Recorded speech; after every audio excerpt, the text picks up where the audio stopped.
السلام علیکم. چلیے شروع کرتے ہیں.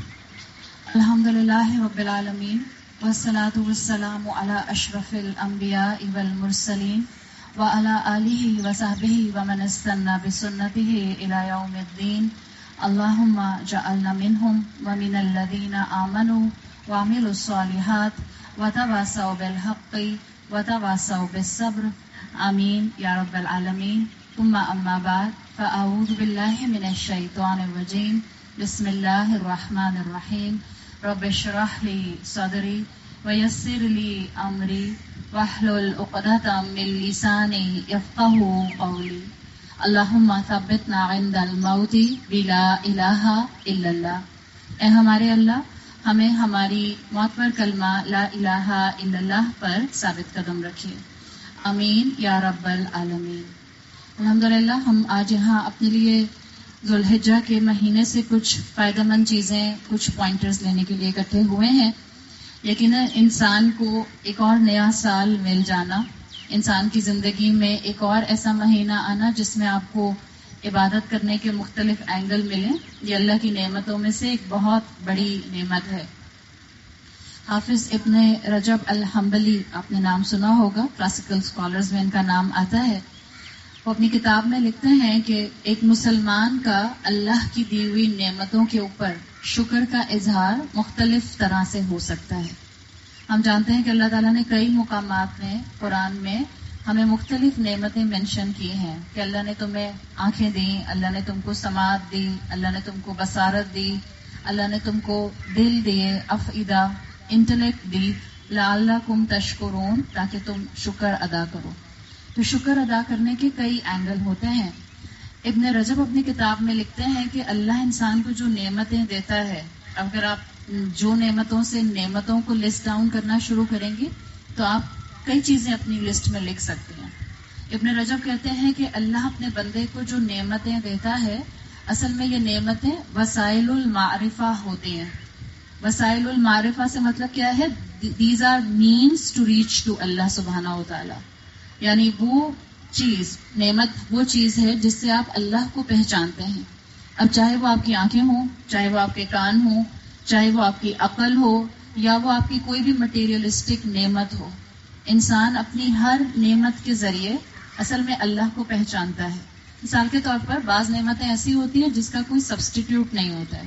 جیسے آپ کی اور میری آنکھیں، یا آپ کی اور میرے ہاتھ. آپ کی اور میری آنکھوں کے اوپر کوئی پرائس ٹیگ نہیں ہے کہ کوئی آپ سے کہے کہ میں تم کو $2 ملین دیتی ہوں تو اپنی ایک آنکھ مجھے دے دو. ایسا نہیں کہ کوئی انسان ہوگا جو اپنی آنکھ دینے کے لیے تیار ہو جائے گا.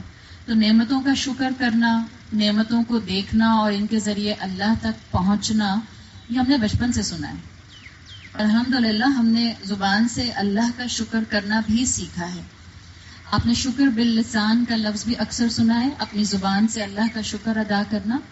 لیکن ابن رجب کہتے ہیں کہ اللہ تعالیٰ جب مسلمان اور مسلمان کو نعمت کا حوالہ دیتا ہے تو صرف اللہ تعالیٰ یہ نہیں چاہتے کہ ہم انسان صرف زبان سے اللہ کا شکر ادا کریں. اس لیے کہ اللہ تعالیٰ نے اپنا دین جو ہمیں دیا ہے، اس دین میں یہ نہیں آتا کہ آخرت میں قیامت کے دن اللہ تعالیٰ ہم سے یہ سوال کرے گا کہ تم نے اپنی نعمت کے بارے میں کیا کہا. یہ آپ کو کہیں نہیں ملتا ہے کہ آخرت میں یہ سوال کیا جائے گا کہ تم نے اپنی نعمت کے بارے میں کیا کہا. یہ میں کیوں کہہ رہی ہوں؟ اس لیے کہ مثال کے طور پر ایک انسان کو اللہ تعالیٰ نے مال و دولت دیا ہے. ایک انسان رچ ہے، بعض لوگ فلدی رچ ہوتے ہیں اور ان کے پاس بہت سی دولت ہوتی ہے، دنیاوی لحاظ سے دولت کی بات ہو رہی ہے.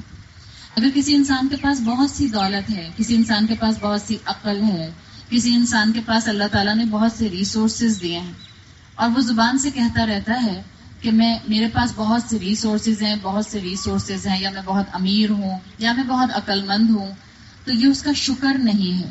ابن رجب کہتے ہیں نعمت کا شکر ہوتا ہے کہ نعمت کا استعمال ڈیسائیڈ کرے گا کہ آپ نے نعمت کو اپنے لیے نعمت بنایا یا زحمت بنایا. اسی لیے قیامت کے دن یہ سوال نہیں ہوگا آپ سے اور مجھ سے کہ ہم نے نعمت کے بارے میں دنیا میں کیا کہا، بلکہ ہم سے سوال یہ ہوگا کہ ہم نے نعمت کا استعمال کیسے کیا. جو انسان یہ پہچان جاتا ہے کہ اس کی ہر نعمت اس کے لیے ایک رسپانسبلٹی ہے، وہ انسان اس نعمت کے ذریعے اللہ تک پہنچ جاتا ہے. اگر آپ کو اور مجھے یہ معلوم ہو جائے کہ اللہ نے آنکھ کیوں دی ہے، تو ہم انشاءاللہ اپنی اس آنکھ کی نعمت کے ذریعے اللہ کی معرفت، اللہ کی ایکنالجمنٹ حاصل کر سکتے ہیں، اور یہی ہر نعمت کا مقصد ہوتا ہے.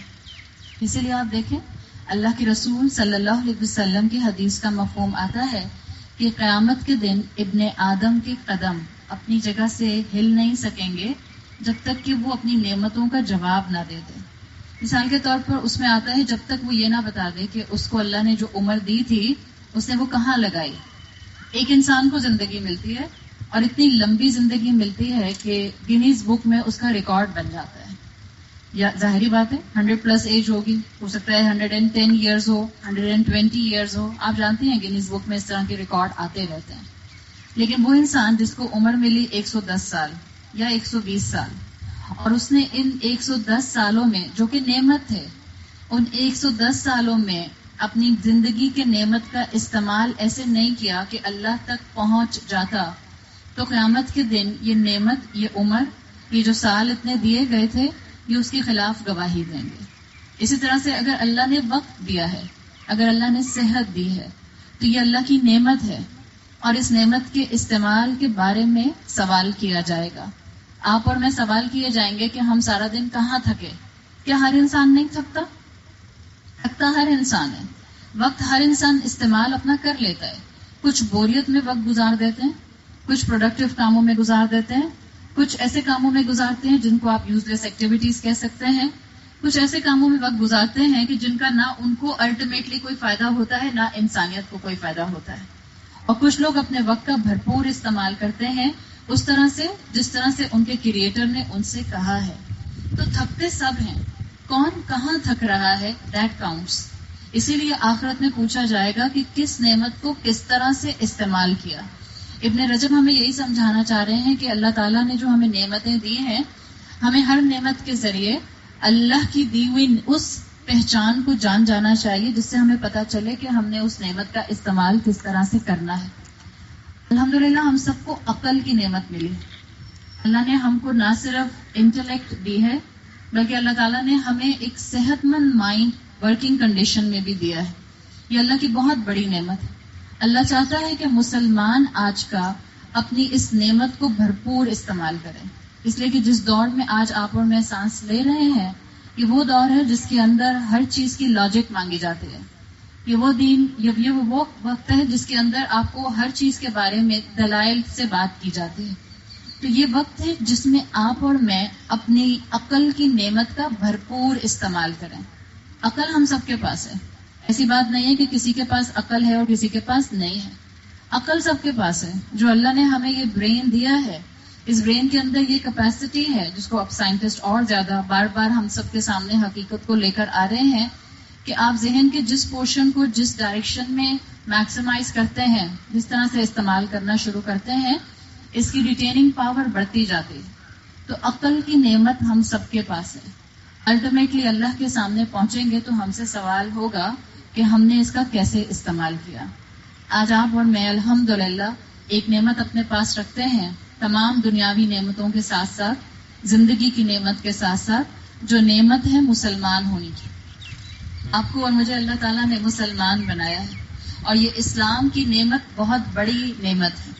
اس نعمت کے بارے میں، اس نعمت کے استعمال کے بارے میں آج کے مسلمان کا کانشیس ہو جانا، یہ اس کی زندگی کی سب سے بڑی نعمت ہو سکتی ہے. ورنہ مسلمان تو بہت سے ہیں، 1.2 1.7 بلین مسلمان اس وقت اس دنیا میں موجود ہیں. لیکن کتنے لوگوں کو اپنی آئیڈینٹی کے بارے میں کانفیڈنس ہے؟ کتنے لوگ اپنی عقل کی نعمت کو اپنے اسلام کے ساتھ اٹیچ کرتے ہیں؟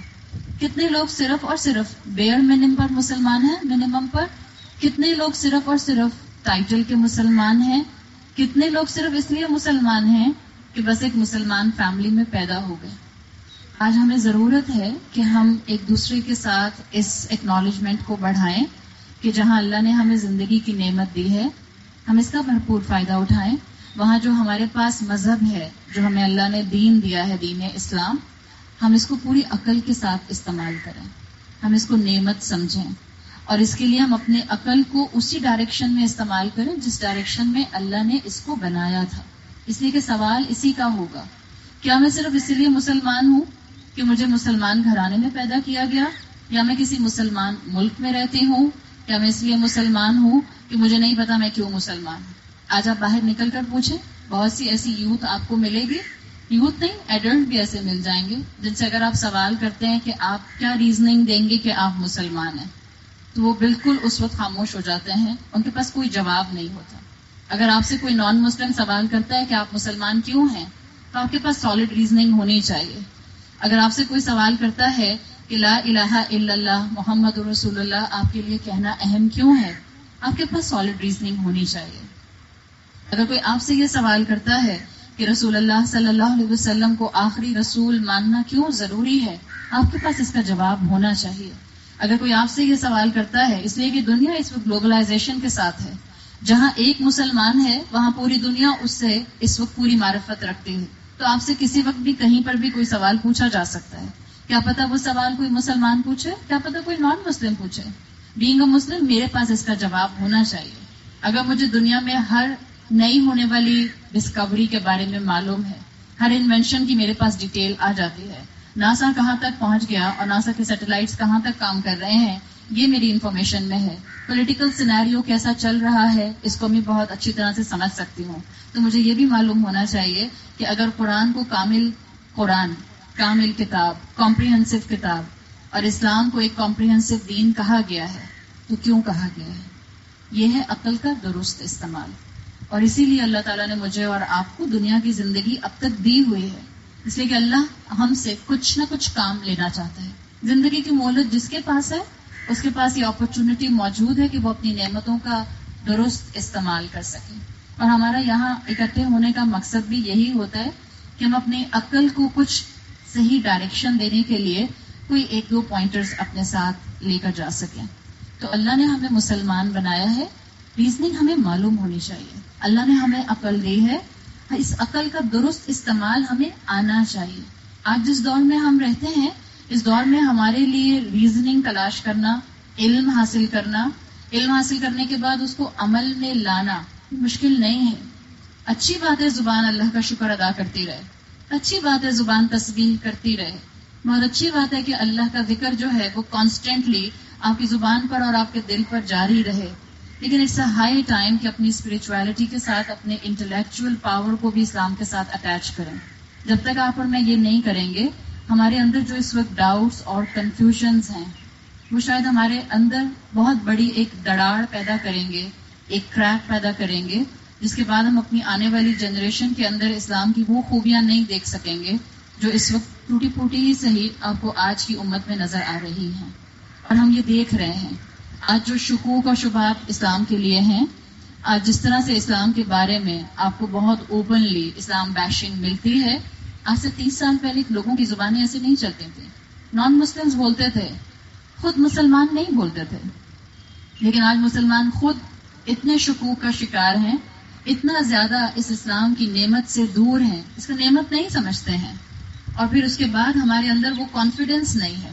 زبان الحمدللہ کہتی ہے لیکن عمل شکر سے بہت دور ہے. داؤد علیہ السلام کو ہم سب جانتے ہیں، اور داؤد علیہ السلام کی اولاد کو، فیملی کو اللہ تعالیٰ نے قرآن میں ایک انسٹرکشن دی ہے، اے عملو آل داود شکرا. یہ نہیں کہا اللہ تعالیٰ نے کہ کہو قولو شکرا، کہو شکر ہے. اللہ نے آل داؤد کو، داؤد علیہ السلام کی فیملی کو ایک انسٹرکشن دی ہے، اے عملو، عمل کرو شکر کے اوپر.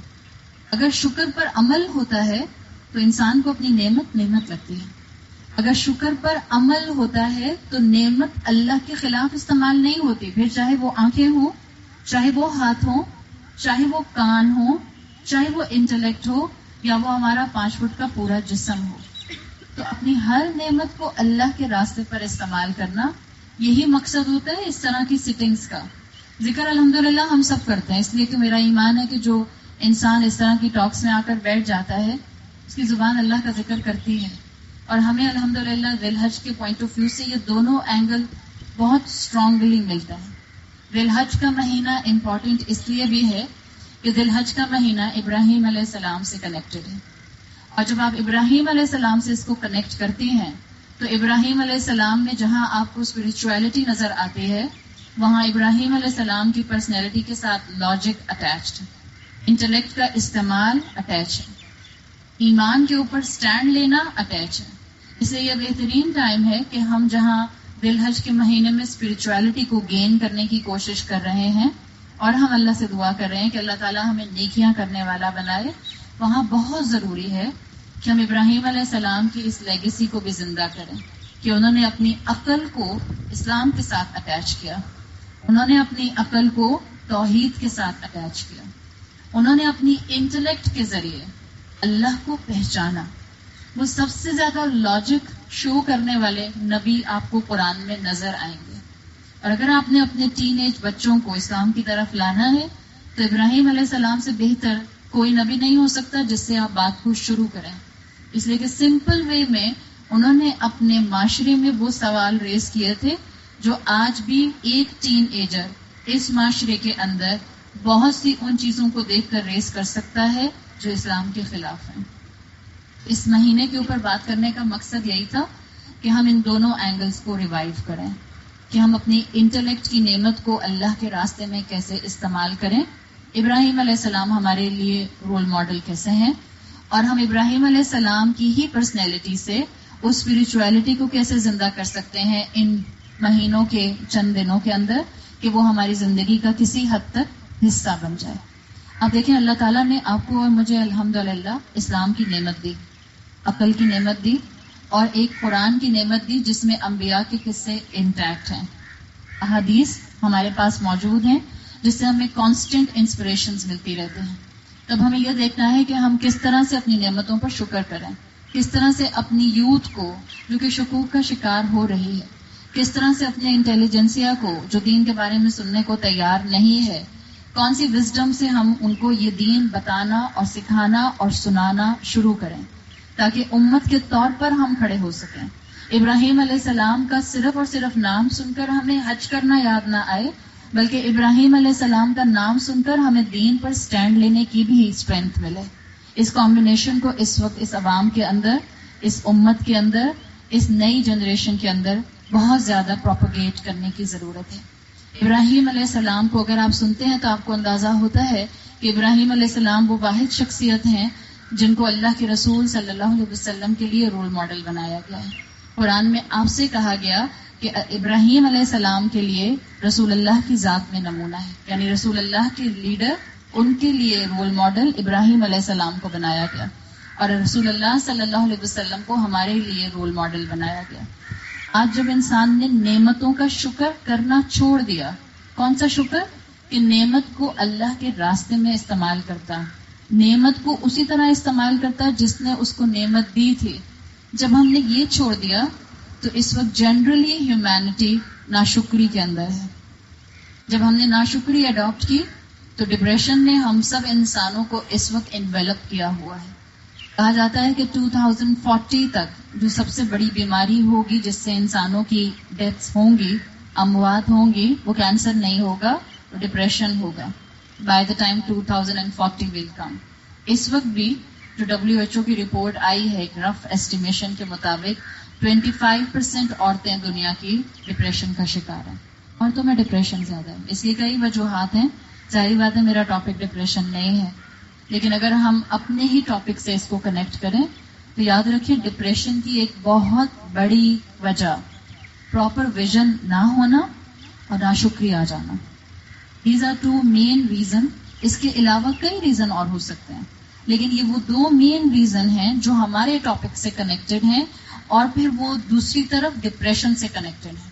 جب انسان کی زندگی میں ویژن کی کلیئرٹی نہیں ہوتی اور جب انسان کی زندگی میں ناشکری ہوتی ہے تو انسان سٹریس کی طرف، فوبیاز کی طرف، انگزائٹیز کی طرف اور ڈپریشن کی طرف بڑھنا شروع کر دیتا ہے.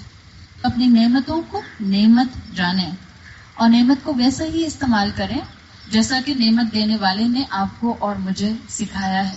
جیسے جیسے یہ ہوگا آپ دیکھیں نعمت کی قدردانی آئے گی تو مسجدوں کے اندر صفیں بڑھنا شروع ہو جائیں گی. رمضان کے مہینے میں اپنی نعمت، زندگی کی نعمت لگتی ہے کہ ایک اور رمضان مل گیا تو مسجد کی صفیں جو ہیں، جو روز ہوتی ہیں، وہ بڑھ جاتی ہیں. پھر جیسے جیسے یہ صفیں کم ہونا شروع ہوتی ہیں آپ دیکھ لیں انسان دنیا کی طرف جاتا ہے اور انسان جتنا مٹیریلزم کی طرف دوڑتا ہے اتنا ناشکری کی طرف آتا ہے. آپ جتنا دنیا کی نعمتوں کی طرف دوڑیں گے دنیا اور آگے بھاگے گی اور آپ کو اپنی ایگزسٹنگ نعمتیں کم لگیں گی. اور یہ بہت بڑی وجہ ہے جس کی وجہ سے انسان سٹریس کا شکار ہوتا ہے. تو سب چیزیں ایک دوسرے سے کنیکٹڈ ہیں. جب کنیکٹڈ ہیں تو اللہ تعالیٰ نے اس دنیا کا ایک نظام ایسا بنایا ہے کہ انسان کو بار بار اس کی صحیح ویژن کی کلیئرٹی کے لیے موقع دیتا ہے.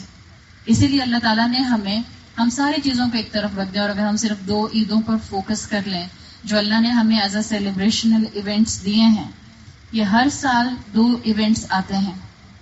یہ صرف سیلیبریشن کے طور پر نہیں آتے.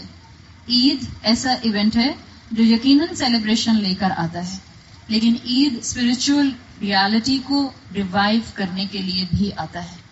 عید پر اچھے کپڑے پہننا، عید پر اپنے رشتوں کے ساتھ خوش ہونا، عید پر انجوائمنٹ کرنا، عید پر خوشیاں منانا، یہ سب بالکل جائز ہے اور دین کی طرف سے اس کو ریکمینڈ کیا گیا ہے. لیکن اس کے ساتھ ساتھ ہر عید 2 عید آتی ہیں اور ہر سال آتی ہیں. یہ ہمارے لیے اسپرچویلٹی کو ریوائیو کرانے کے لیے بھی آتے ہیں. یاد رکھیں اسلام نے جب بھی کسی چیز کو ریپیٹیشن میں رکھا ہے تو اس کا مقصد یہی ہے کہ اس کے پیچھے بہت امپورٹنٹ مقصد طے کیا گیا ہے تاکہ انسان جب بھول جائے اس کو پھر یاد کرا دیا جائے. یہ ہر سال جو رمضان آتا ہے یہ آپ کو اور مجھے یاد دلانے کے لیے آتا ہے کہ قرآن کی اہمیت ہماری زندگی میں بہت زیادہ ہے. یہ جو ہر سال رمضان آتا ہے یہ ہمیں یاد کرانے کے لیے آتا ہے کہ جب ہم اللہ کے کہنے پر حلال سے رک سکتے ہیں تو پھر باقی 11 مہینے ہم حرام سے بھی رک سکتے ہیں. اسی طرح سے اللہ تعالیٰ نے یہ جو ہمیں دوسری عید الاضحیٰ دی ہے، اس کے پیچھے بھی ایک بہت گہری اسپرچل فلسفی موجود ہے.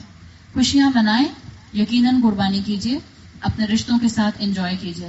اب تو یہ بھی بہت سوال اٹھنے لگ گیا، جب دین اسلام کی نعمت کو ہم نے نعمت سمجھنا چھوڑ دیا، جب ہی ہمارے ذہنوں میں یہ سوال بہت زیادہ پاپ اپ ہونے لگ گئے کہ قربانی کریں یا پیسہ غریب کو دے دیں.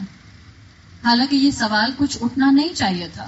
اگر اللہ نے آپ کو اتنا مال دیا ہے کہ آپ قربانی بھی کر سکتی ہیں اور غریب کی مدد بھی کر سکتی ہیں تو دونوں کام کیوں نہیں؟ آج جب ہم نے دین اسلام کی نعمت کو نعمت جاننا چھوڑ دیا تبھی ہم ایکسکیوزز تلاش کرنے لگ گئے کہ اگر فرض نہیں ہے گھر کے ہر فرد کے اوپر قربانی کرنا جو کہ ایلیجبل ہے قربانی کرنے کے تو ہم نہیں کرتے. جبکہ فرض تو نہیں ہے گھر میں اگر 4 لوگ رہتے ہیں تو 8 کمروں کا گھر ہو، لیکن ہم سب پریفر کرتے ہیں کہ چاہے گھر میں 4 لوگ ہوں گھر ہمیں 8 کمروں والا ملے. دنیا کے معاملے میں ہمارا فوکس زیادہ بڑا ہو گیا، براڈن ہو گیا، اور دین کے معاملے میں ہم نیرو سے نیرو ویژن پر آتے گئے، اس لیے کہ ہم دین کے استعمال کو اور دین کی نعمت کو نعمت سمجھنے سے ہم بہت دور ہو چکے ہیں. اللہ عید کا موقع دیتا ہے اسپرچل ریالٹی کو ریوائیو کرنے کے لیے. جیسے مختلف قوموں کے ساتھ مختلف ایونٹس طے ہوتے ہیں، ان کے سیلیبریشنز ہوتے ہیں، چاہے وہ ریچولسٹک ہوں، چاہے وہ کلچرل ہوں، چاہے وہ نیشنل فارم پہ ہوں. جیسے ہم بھی جانتے ہیں کہ ہمارے ملک میں بھی گیزٹڈ ہالیڈیز آتی ہیں. یہ جتنے بھی ایونٹس جس قوم کے ساتھ ہیں، بعض اوقات ہم کہتے ہیں نا کسی قوم کا تہوار اڈاپٹ کرنے میں مذائقہ کیا ہے. جو بھی ایونٹ کسی بھی قوم کے ساتھ، کسی بھی الگ نیشنلٹی رکھنے والے، کسی بھی الگ ریلیجن کے ساتھ اٹیچ ہے، ناٹ نیشنلٹی، ریلیجن، کوئی بھی ایسا سیلیبریشن جو کسی ریلیجن کے ساتھ اٹیچ ہے، یاد رکھیں وہ صرف ایک سیلیبریشن نہیں ہوتا، اس کے ساتھ ایونٹس ہوتے ہیں جو اس کی ہسٹری سے ٹائڈ ہوتے ہیں اور وہ اس قوم کی آئیڈینٹی ہوتے ہیں. اسی طرح سے یہ دونوں عیدیں ہم مسلمانوں کی آئیڈینٹی سے ٹائڈ ہیں اور ان کا گہرا تعلق ہے ہمارے تعارف سے. ہم اس وقت عید الفطر پر بات نہیں کریں گے، عید الاضحیٰ پر ہم بات کرنا چاہ رہے ہیں اور اس نعمت کے اینگل سے اس فلسفی کو سمجھنا چاہ رہے ہیں جو اللہ تعالیٰ ہمارے ذہنوں میں ریوائیو کرانا چاہتے ہیں. اللہ تعالیٰ ابراہیم علیہ السلام کی توحید ہمیں یاد کرانا چاہتے ہیں عید الاضحیٰ کے ذریعے. اللہ تعالیٰ ہمیں اپنی وحدانیت کو یاد کرانا چاہتے ہیں. اللہ تعالیٰ ہمیں قربانیوں کو یاد کرانا چاہتے ہیں. اللہ تعالیٰ ہمیں دین پر سٹینڈ لینا یاد کرانا چاہتے ہیں. یہ سب چیزیں اس عید کے ساتھ کنیکٹڈ ہیں اور یہ ریپیٹیشن میں آتی ہیں. اللہ تعالیٰ نے نہ صرف عید الاضحیٰ کے ساتھ ابراہیم علیہ السلام کی لیگیسی کو ٹائی کیا ہے، بلکہ رب کی رحمت ہے کہ رب نے اس امت پر بڑے احسانوں میں سے ایک احسان یہ کیا ہے کہ ہمیں ایسے کئی اوقات دے دیے جن میں عبادت کرنا زیادہ اجر کا باعث ہے. کئی دن دے دیے جن میں عبادت کرنے سے ہم ریوارڈ اپنا کئی گنا بڑھا سکتے ہیں. مہینہ ایسا دے دیا جس میں عبادت کرنے سے ایکسپونینشیل ریٹ سے ہمارا ریوارڈ بڑھ جاتا ہے. ہم سب جانتے ہیں ہمارے لیے ہفتے کے اندر 2 دن ایسے آتے ہیں، منڈے اور تھرسڈے، جن میں ہمارے اعمال اللہ کے سامنے پریزنٹ کیے جاتے ہیں. جب یہ اللہ کے رسول صلی اللہ علیہ وسلم ان دونوں دنوں میں روزہ رکھا کرتے تھے. ہم جانتے ہیں پورے ہفتے میں اہم ترین دن جمعے کا دن ہوتا ہے. الحمدللہ آج بھی جمعے کا دن ہے، اور جمعے کے دن کی عبادت، جمعے کے دن جمعے کا اہتمام کرنا، جمعے کے دن وہ سنتیں اڈاپٹ کرنا جو رسول اللہ صلی اللہ علیہ وسلم نے سکھائی ہیں، اور اس خاص گھڑی کو تلاش کرنا جس میں جو دعا کی جاتی ہے قبول ہوتی ہے. یہ سب وہ چیزیں ہیں جو اس دن کی اہمیت کو بڑھاتی ہیں. مور اوور، ہر رات تیسرے پہر وہ وقت آتا ہے جس میں اللہ تعالیٰ خود آسمان دنیا پر آتے ہیں اور اللہ کی طرف سے ندا آتی ہے کوئی پکارنے والا جس کی پکار کا میں جواب دوں، ہے کوئی سوال کرنے والا جس کو میں عطا کروں، ہے کوئی مغفرت طلب کرنے والا جس کو میں معاف کر دوں. تو مختلف ایونٹس ہیں. رمضان پورا مہینہ اہم ہے اپنی عبادت کے اجر کو بڑھانے کے لیے. رمضان کا آخری عشرہ مزید اہم ہے. اس آخری عشرے کی ایک رات جس کو مل گئی، اس ایک رات کی عبادت کا ثواب جو ہے وہ 1000 مہینوں کے برابر ہے. تو اللہ کانسٹنٹلی چاہتا ہے کہ آپ اور میں اپنی زندگی میں اللہ کے قریب آنے کے لیے ان مختلف ریمائنڈر سے فائدہ اٹھائیں. اسی طرح سے ذی الحج کے یہ پہلے 10 دن، عید کا دن تو اہم ہو ہی گیا اس لیے کہ ہم اس دن قربانی کرتے ہیں، ابراہیم علیہ السلام کی سنت کو پورا کرتے ہیں. پوری دنیا کے مسلمان انہی دنوں میں یوم النحر کے آگے پیچھے ہی حج کا جو مین فرض ہے وہ ادا کرتے ہیں. حج کی عبادت اینول گیدرنگ، ریلیجس گیدرنگ میں سب سے بڑی گیدرنگ ہے جو کہ مسلمانوں کے حصے میں آئی ہے، اور حج کا ہر منسک، ہر ریچول ابراہیم علیہ السلام سے کنیکٹڈ ہے.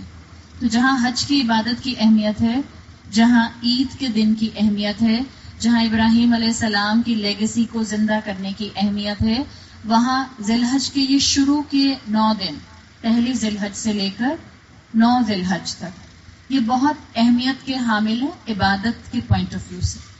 آپ کو مختلف اسکالرس کی مختلف ڈسکشنز ملتے ہیں.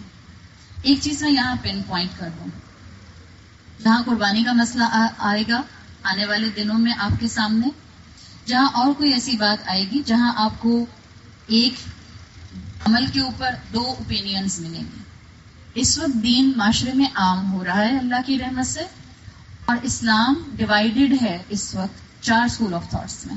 ہم سب جانتے ہیں ان 4 اسکول آف تھاٹس میں ایک چیز ذہن میں رکھیے، چاروں کے پاس اپنے اپنے دلائل اور اپنے اپنے قرآن اور حدیث سے ریفرنسز موجود ہیں. ہمارے پاس علم کی کمی ہوتی ہے جس کی وجہ سے ہم بعض اوقات ایک بات سنتے ہیں کسی ایک اسکول آف تھاٹ کی، اور اس کے بعد کوئی اور ہمارے سامنے بیٹھ کر کسی اور اسکول آف تھاٹ کی بات اسی ریفرنس میں کرتا ہے جس میں سلائٹ ڈفرنس ہوتا ہے. اس موقع پر کبھی کوشش نہ کریں کہ جو میں نے سنا وہ ٹھیک ہے، جو آپ بتا رہی ہیں وہ غلط ہے. یہ لیتھل مائنڈ سیٹ ہے مسلم امت کے لیے جو صرف اور صرف ہمیں توڑ سکتا ہے، جوڑ نہیں سکتا. ہم میں اختلاف ہو سکتے ہیں، ڈفرینس آف اوپینین اسکالرز میں ہو سکتا ہے، ایک ہی عمل کے لیے 2 رائے موجود ہو سکتے ہیں.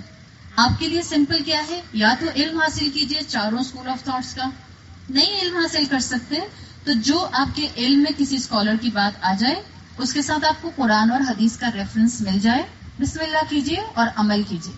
کوئی اور مختلف بات سننے کو ملے تو یہ مت کہیں کہ میں نے جو سنا وہ صحیح ہے، جو سامنے بتایا جا رہا ہے یہ غلط ہے، بلکہ یہ کہیے کہ دین کی وسعت ہے. یہ بھی پوائنٹ ہے جو میرے علم میں آج آ گیا. یہاں تک بات سمجھ آ گئی؟ اگر ہم اس کو سمجھیں گے تو ہم کبھی کنفیوز نہیں ہوں گے. مختلف اسکالرز نے اس بات پر بھی ڈیبیٹ کی ہے، جیسے امام ابن القیم اور امام ابن تیمیہ کی اگر آپ کتابیں پڑھیں تو وہ مختلف احادیث مینشن کرتے ہیں. بعض احادیث سے پتہ چلتا ہے کہ لوگ کہتے ہیں کہ حدیث پڑھ کے کہ سب سے زیادہ اہمیت کے 10 دن رمضان کا آخری عشرہ ہے. ہم سب جانتے ہیں الحمدللہ آخری عشرہ بہت اہمیت کا حامل ہے. پھر آپ کو ایک جگہ اور کوئی ٹاک، کوئی کتاب پڑھنے کو مل جاتی ہے، کوئی ٹاک سننے کو مل جاتی ہے جس سے پتہ چلتا ہے کہ ذی الحج کے شروع کے 10 دن بہت اہمیت کے حامل ہیں. اب ہمارے ذہن میں یہ نہ آنے لگ جائے کہ یہ کیا بات ہوئی، رمضان کا آخری عشرہ ٹھیک ہے، زیادہ اہمیت کا حامل ہے، یا ذی الحج کے پہلے 10 دن زیادہ اہمیت کے حامل ہے؟ بجائے اس کے کہ ہم اس کے اندر مقابلہ کرنا شروع کر دیں، ہم کیوں نہ اس طرح سوچیں کہ الحمدللہ اللہ نے ہمیں 2 موقع دیے، 2 سیٹ آف 10 ڈیز دیے. ایک رمضان کا دیا جو رمضان میں ویسی عبادت نہ کر سکے جیسے کہ وہ پلان کر چکا تھا، کرنا چاہ رہا تھا یا کرنا چاہ رہی تھی، اور اس کو عبادت کا ویسا موقع نہیں ملا. اللہ کی رحمت سے زندگی ملی، ذی الحج کا مہینہ آیا، اللہ تعالیٰ نے 10 اور دن دیے ہیں. اگر وہ کمی وہاں جو رہ گئی تھی وہ ہم ذی الحج میں مکمل کر لیں. امام ابن القیم اپنی کتاب میں بہت پیاری بات لکھتے ہیں. انہوں نے لکھا کہ اگر ہم ان دونوں چیزوں کو ریکنسائل کریں تو ہمیں ریکنسائل کر کے یہ جواب ملتا ہے کہ یقیناً رمضان کے آخری عشرے کی جو آخری 10 راتیں ہیں وہ زیادہ اہمیت کی حامل ہیں ایز کمپیئر ٹو ذی الحج کے ان 10 دنوں کی راتیں، اور ذی الحج کے دن زیادہ اہمیت کے حامل ہیں ایز کمپیئر ٹو رمضان کے آخری عشرے کے 10 دن. یہ ایک طرح سے ایک ایکسپلینیشن ہے، لیکن سب سے ایزی ایکسپلینیشن کیا ہے؟ دونوں سیٹ بہت امپورٹنٹ ہیں. اگر مجھ سے رمضان میں کمی رہ گئی تھی، ظاہری بات ہے ذی الحج کا مہینہ رمضان کے بعد آئے گا، جو وہاں کمی رہ گئی تھی، گرمی ہو گئی تھی، طبیعت ٹھیک نہیں تھی، کوئی مصروفیت ہو گئی تھی، ٹریولنگ ہو گئی تھی، میں عبادت ویسی نہیں کر سکی جیسی میں کرنا چاہ رہی تھی، تو ہمارے پاس اب ذی الحج کے 10 دن آ رہے ہیں، اس کا ہم میکسیمم فائدہ اٹھائیں. یہ طریقہ کار جب آپ کا ذہن بنائے گا تو انشاءاللہ آپ اپنی زندگی کی نعمت کا بھرپور استعمال کر سکیں گے، اور اس میں کوئی جھگڑے کی بات بھی نہیں ہے. ہم ابراہیم علیہ السلام ہی کی زندگی کو اگر سامنے رکھیں تو اس سے پہلے کہ میں اسپرچل پوائنٹ آف ویو سے آپ کے سامنے کچھ پوائنٹس رکھوں جو ہم اپنے ان 10 دنوں کو میکسیمائز کرنے کے لیے استعمال کر سکتے ہیں، میں کچھ پوائنٹس آپ کے سامنے آپ کا انٹلیکچوئل لیول بڑھانے کے لیے ابراہیم علیہ السلام کی زندگی سے رکھنا چاہ رہے ہیں، اس لیے کہ یہ انشاءاللہ وہ مائنڈ سیٹ آپ کا اس سے بنے گا جس مائنڈ سیٹ کے ذریعے آپ اپنے آپ کو ایک مضبوط مسلمان بنا سکیں گی، اور آپ اپنے آنے والی نسل کے اندر ان پوائنٹس کو انکلکیٹ کر سکیں گے. سب سے اہم چیز جو ابراہیم علیہ السلام کی پرسنالٹی سے آپ کو نظر آتی ہے، چاہے وہ اس وقت بالکل ٹین ایج میں تھے، وہ ان کا اپنی عقل کا استعمال ہے، وہ عقل جو اللہ نے ہم سب کو دی ہے. ابراہیم علیہ السلام نے as a teenage boy اپنے اس معاشرے میں ان چیزوں کو سوال کیا جن کے لیے سوشلی پولیٹیکلی سوال کرنا کمپلیٹلی ان ایکسیپٹیبل تھا. ایسی جگہ پر ابراہیم علیہ السلام نے آنکھ کھولی تھی جہاں ہر طرف شرک تھا، اور شرک بھی ایسا شرک نہیں تھا جیسا شرک آپ کو ہمارے معاشرے میں نظر آتا ہے. ہمارے معاشرے میں شرک کی کئی فارمز ہیں، لیکن الحمدللہ ہمارے معاشرے میں مسلمان بت کے سامنے ہاتھ جوڑ کر نہیں کھڑے ہو جاتے. یہ اللہ کی رحمت ہے. ہمارے معاشرے میں شرک وہ ہے جس میں ہمارے بت 99% سر کی آنکھوں سے نظر نہیں آتے ہیں، 1% سر کی آنکھوں سے نظر آتے ہیں. کبھی کبھی ہمارے لیے ہمارے بت ہمارے اپنے فیملی ممبرز ہو جاتے ہیں، جن فیملی ممبرز کی محبت میں ہم اللہ کی نافرمانی کرتے ہیں. کہنے کو وہ ہمارے سر کی آنکھوں سے نظر آ رہے ہوتے ہیں، لیکن اگر میرا ہی اولاد یعنی میرا بیٹا یا میری بیٹی مجھے مجبور کر دے کہ میں شریعت کے ان تمام لمٹس اور باؤنڈریز کو توڑوں جن سے اسلام مجھے منع کرتا ہے، جسٹ ڈیو ٹو محبت آف مائی چلڈرن، اس کا مطلب ہے کہ میری اولاد میرے لیے بت ہے. باقی 99% بت ہمارے یہاں ہماری آنکھوں سے نظر نہیں آتے. دنیا کی محبت کا بت آنکھوں سے نظر نہیں آتا، مٹیریلزم کا بت آنکھوں سے نظر نہیں آتا، فیشن کو پورا کرنے کی خواہش کا بت آنکھوں سے نظر نہیں آتا. اور اس کے ساتھ ساتھ جتنے نام لیتے جائیں وہ تمام معاشرے کی اور خاندان کی رسومات جن کو ہم صرف بحالت مجبوری کا ٹائٹل لگا کر کرتے ہیں، جبکہ اس میں اللہ کی دی ہوئی حدود ٹوٹ رہی ہوتی ہیں، وہ سب ہمارے وہ بت ہیں جو ہمیں سر کی آنکھوں سے نظر نہیں آتے. تو شرک میں تو ہم نے بھی آنکھ کھولی ہے. فرق میں نے آپ کو بتا دیا. ابراہیم علیہ السلام نے جس معاشرے میں آنکھ کھولی تھی وہاں ہر طرف وہ شرک تھا جس میں بتوں کی عبادت کی جاتی تھی. سورج کو بت بنا کر رکھا گیا تھا، چاند کو خدا کہا گیا تھا، ستاروں کو خدا کہا گیا تھا. اس شرک کے معاشرے میں ابراہیم علیہ السلام آنکھ کھولتے ہیں، اور as a young boy, as a teenage boy, وہ سوال کرتے ہیں کہ یہ سورج ہمارا خدا کیسے ہو سکتا ہے، یہ چاند خدا کیسے ہو سکتا ہے اس لیے کہ یہ دونوں ڈوب جاتے ہیں، یہ ستارے خدا کیسے ہو سکتے ہیں اس لیے کہ ستارے دن میں نظر نہیں آتے. اس کائنات کا رب کوئی ایسا ہوگا جو ہر وقت ہر چیز کو ہر طرح سے ہر اینگل سے کنٹرول کر سکتا ہے. یہ ابراہیم علیہ السلام کا وہ عقل کا استعمال تھا، وہ لاجک تھے جو انہوں نے اپنے انٹلیکٹ کو استعمال کرتے ہوئے کیے. آج بھی کئی ینگسٹرز کے ذہن میں کئی نارمز کے لیے، جو معاشرے میں اس وقت نارمز ہیں، ان کے لیے سوال اٹھتے ہیں، لیکن بہت دفعہ وہ اپنے ان سوالوں کو اپنی زبان سے ادا نہیں کر پاتے. اگر ان کو ہمت چاہیے تو ابراہیم علیہ السلام کو اسٹڈی کریں. اگر آپ نے ان کو ہمت دینی ہے اولاد کو اپنی ماں باپ ہوتے ہوئے، تو اپنی اولادوں کو ابراہیم علیہ السلام کے قصے پڑھائیے، سنائیے، بتائیے. ان کا وہ کریکٹر بتائیے کہ انہوں نے کس طرح سے اس دور میں سٹینڈ لیا جس دور میں آس پاس کوئی توحید پر عمل کرنے والا نہیں تھا. آپ کی اور میرے لیے بھی اس میں سبق ہے. اگر سارا معاشرہ شرک کرے اور آپ کو پتہ چل جائے کہ یہ چیز شرک ہے، تو یہ آپ کے ایمان کی طاقت ہے، آپ کی انٹلیکٹ ہے کہ آپ اس کو سوال کر سکیں. اس وقت سارا معاشرہ جو کچھ شادی بیاہ کے موقع پر کرتا ہے، جنرلی سارا معاشرہ، اس لیے کہ جو لوگ اپنے آپ کو سادگی کی طرف لانے کی کوشش میں ہیں، وہ آٹے میں نمک کے برابر ہے.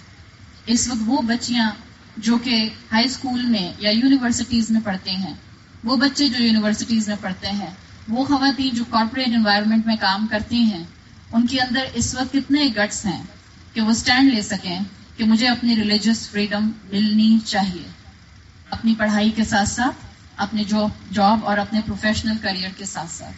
یہ وہ گٹس ہیں جو ہمیں ابراہیم علیہ السلام سے سیکھنے ہیں. اسلام الگ اور دنیا الگ. اسلام ہمیں یہ نہیں سکھاتا میں اگر مسلمان ہوں تو میں 24/7 مسلمان ہوں. اگر مجھے اللہ کی بندگی کرنی ہے تو 24/7 مجھے اللہ کی بندگی کرنی ہے. میں نماز 24 گھنٹے نہیں پڑھ سکتی، میں جائے نماز پر 24 گھنٹے نہیں بیٹھ سکتی، مسجد کے اندر جا کر سارے مرد اپنا سارا دن نہیں گزار سکتے. You have to come out from the مسجد، you have to leave your مصلی. لیکن آپ کی بندگی کی حالت کبھی ختم نہیں ہوگی. نماز کی حالت ختم ہو جائے گی بٹ اللہ کی بندگی کی حالت ختم نہیں ہوگی. آپ جاب کریں یا آپ بزنس کریں، آپ دنیا چلائیں یا آپ انڈسٹری چلائیں، آپ کسی بھی دنیا کے کام کو کریں، آپ دین کو کمپرومائز نہیں کر سکتے.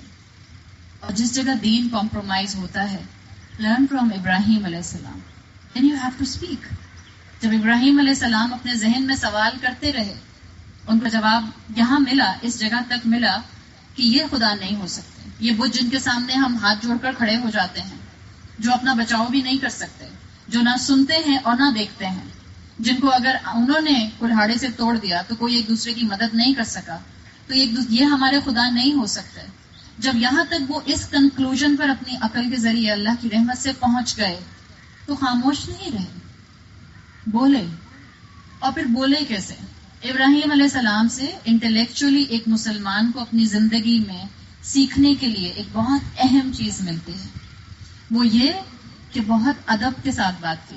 جب اپنے والد کو یہ بات بتائی کہ جن بتوں کی ہم عبادت کرتے ہیں یہ بت ہمیں فائدہ نہیں دے سکتے، تو والدین کو جب دین بتایا، والد سے جب دین کی بات کی تو انسلٹنگ وے میں بات نہیں کی. پورا قرآن جہاں جہاں ابراہیم علیہ السلام کا ان کے والد کے ساتھ کانورسیشن کو مینشن کرتا ہے، یا ابتی، یا ابتی. And that's the way in Arabic language. اے میرے پیارے ابا، او مائی ڈیئر فادر، او میرے اچھے ابا. ہماری طرح نہیں کہ ہمیں دین کی 4 باتیں پتہ چلتی ہیں تو ہم ماں باپ کو اور ساس سسر کو کمر پر ہاتھ رکھ کر انسٹرکشن دینا کھڑے ہو جاتے ہیں. آپ نے تو ہمیں سکھایا نہیں، آپ کا فرض تھا ہمیں سکھاتے. آپ بدعت کرتے ہیں. اولاد ماں باپ کو یا ہر اس رشتے کو جو ماں باپ کے مقام پر ہے، جو آپ سے عمر میں بڑا ہے، جو آپ سے رتبے میں بڑا ہے، آپ اس انداز میں اس سے بات نہیں کر سکتے. اگر آپ کو رسپیکٹ سیکھنی ہے دین پر عمل کرنے کے ساتھ ساتھ، تو ابراہیم علیہ السلام سے سیکھیے کہ کس طرح سے اپنی بات کو پہنچایا جاتا ہے. پھر ابراہیم علیہ السلام نے اس توحید کے ایلیمنٹ کو، جہاں اللہ تعالیٰ نے ان کی عقل کے ذریعے ان کو یہاں تک پہنچایا تھا، صرف اپنے گھر والوں سے، اپنے والد سے بات نہیں کی، بلکہ معاشرے میں بھی اس چیز کو باہر لے کر نکلے، معاشرے میں بھی اس کو ایکسپوز کیا. ظاہری بات ہے جب آپ پروفیشنز میں جائیں گی، جب آپ یونیورسٹیز کا حصہ بنیں گی، جب آپ اپنے کریئر میں آگے بڑھنا چاہیں گی، خواتین ہوتے ہوئے بھی، ظاہری بات ہے جب آپ کے بیٹے بھی جائیں گے وہ بھی، اور آپ بھی، جب آپ کی بیٹیاں بھی جائیں گی اور وہ اپنا ریلیجس فریڈم ڈیمانڈ کریں گی، آٹومیٹکلی دین کی بات معاشرے میں پھیلے گی. آخر ایک وقت آ ہی گیا نا کہ آہستہ آہستہ پلاسٹک بیگ کے اگینسٹ کیمپین بڑھنا شروع ہو گئی. جتنے لوگ آواز اٹھاتے ہیں، جتنے لوگ اپنا رائٹ استعمال کرتے ہیں ان اے ڈیسنٹ پولائٹ مینر، جتنے لوگ اپنی وزڈم کے ساتھ حق بات کو آگے لے کر چلتے ہیں، بات پھیلتی ہے. یہ حق ہے، یہ اپنا مقام دل کے اندر خود بناتا ہے. تو ابراہیم علیہ السلام نے ہمیں یہ سکھایا کہ جب حق نظر آ جاتا ہے تو حق کو چھپ کر عمل میں نہیں لایا جاتا. اسی لیے آپ کو میں نے شروع میں کہا اصل شکر نعمت کا استعمال ہے. میں اپنے کمرے کے اندر مسلمان ہوں، میں جائے نماز کی چوڑائی پر مسلمان ہوں، میں حج پر جاؤں تو مسلمان بن جاؤں، میں عمرہ کرنے جاؤں مسلمان بن جاؤں، اور ویکیشنز پر جاؤں تو پھر میری مسلم آئیڈینٹی کو کیا ہو جاتا ہے؟ جب شادیاں ہوتی ہیں تو میری مسلم آئیڈینٹی کو کیا ہو جاتا ہے؟ جب ہمارے بچے یونیورسٹیز کا رخ کرتے ہیں تو ہمارے بچوں کی ڈریسنگ کو کیا ہو جاتا ہے؟ جب ہمارے فنکشنز اور گیدرنگز اور کارپوریٹ بزنس کے ڈنرز آتے ہیں تب ہماری مسلم آئیڈینٹی کو کیا ہو جاتا ہے؟ پلیز ڈیسنٹ وے جس میں آپ اپنی ریلیجیس فریڈم کی آواز اٹھا سکیں. You have right. ابراہیم علیہ السلام نے یہ بات ہمیں سکھائی ہے، اور ابراہیم علیہ السلام نے ایک اور بات سکھائی ہے جو آپ کو ابراہیم علیہ السلام کی انٹلیکچوئل پاور سے پتہ چلتی ہے. جہاں ابراہیم علیہ السلام کے خلاف یہ سٹینڈ لیا گیا کہ یا تو ہماری بات مانو یا ہم تمہیں آگ میں پھینک دیں گے، ابراہیم علیہ السلام ڈر گئے، چھوڑ دی توحید کی بات یا سٹینڈ لیا. ابراہیم علیہ السلام کے لیے جب نمرود نے آگ تیار کرنے کا فیصلہ کیا تھا اس وقت ابراہیم کا ایک بھی سپورٹر نہیں تھا.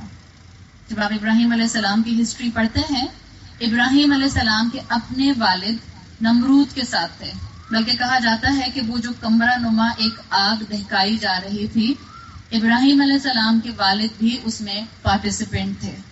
وہ خود اپنے بیٹے کو اس آگ میں ڈالنے والوں کے ساتھ تھے. ایک بھی سپورٹر ابراہیم علیہ السلام کا نہیں تھا. لیکن ابراہیم علیہ السلام کا توکل، ٹرسٹ کس پر تھا؟ وَمَن يَتَوَكَّلْ عَلَى اللَّهِ فَهُوَ حَسْبُهُ. سورہ طلاق کی آیت نمبر 3 میں آتا ہے، جو اللہ پر توکل کرتا ہے اللہ اس کے لیے کافی ہو جاتا ہے. اور جس کے لیے اللہ کافی ہو جائے، اگر پوری دنیا بھی اس کے خلاف ہو جائے تو اس کو کوئی نقصان نہیں پہنچا سکتا. پوری دنیا نے میریکل دیکھا، جنہوں نے ابراہیم علیہ السلام کے لیے ایک بڑی آگ، کمرہ نما آگ تیار کی تھی. اتنی بڑی آگ کہ اگر اس کے اوپر سے کوئی پرندہ گزرتا تھا تو وہ روسٹ ہو کر اس کے اندر گر جاتا تھا. اور جب ان لوگوں نے ابراہیم علیہ السلام کو آگ میں ڈالا، کیونکہ ابراہیم علیہ السلام کا توکل اللہ پر تھا، اللہ نے آگ سے کہا قُلْنَا يَا نَارُ كُونِي بَرْدًا وَسَلَامًا عَلَىٰ ابراہیم.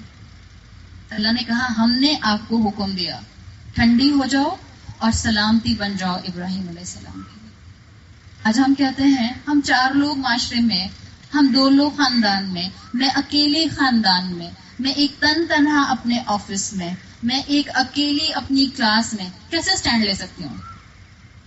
That's the point of your conviction. Ibrahim علیہ السلام بھی تو اکیلے تھے، وہاں تو کوئی مسلمان بھی نہیں تھا. ہمارے آس پاس جیسے تیسے ہی صحیح ٹوٹے پھوٹے مسلمان ہی ہیں نا. ایسا نہیں ہو سکتا کہ ہم اللہ کی خاطر سٹینڈ لیں اور اللہ ہمارے لیے کافی نہ ہو جائے. دس از اے ہائی ٹائم. دل حج کی عبادت ضرور کیجیے، حج اور عمرے ضرور کیجیے، اپنے آپ کو اللہ کی عبادت کے لیے اسپرچویلٹی میں آگے ضرور بڑھائیے. لیکن اس وقت اسلام کی نعمت کا صحیح شکر اڈاپٹ کرنے کی ضرورت ہے. اس توبہ کے بھروسے کانسٹنٹلی آپ اور میں اللہ سے دور ایک لائف سٹائل اپنائے ہوئے ہیں. اس توبہ کے بھروسے کیا گارنٹی ہے کہ 80 سال کی 90 سال کی عمر ملے گی؟ اور کیا یہ بھی گارنٹی ہے کہ مرنے سے پہلے توبہ کی توفیق مل جائے گی؟ نہ ملی تو ایکسیڈنٹل ڈیتھس کتنی ہوتی ہیں. Cardiac arrest is a common thing now.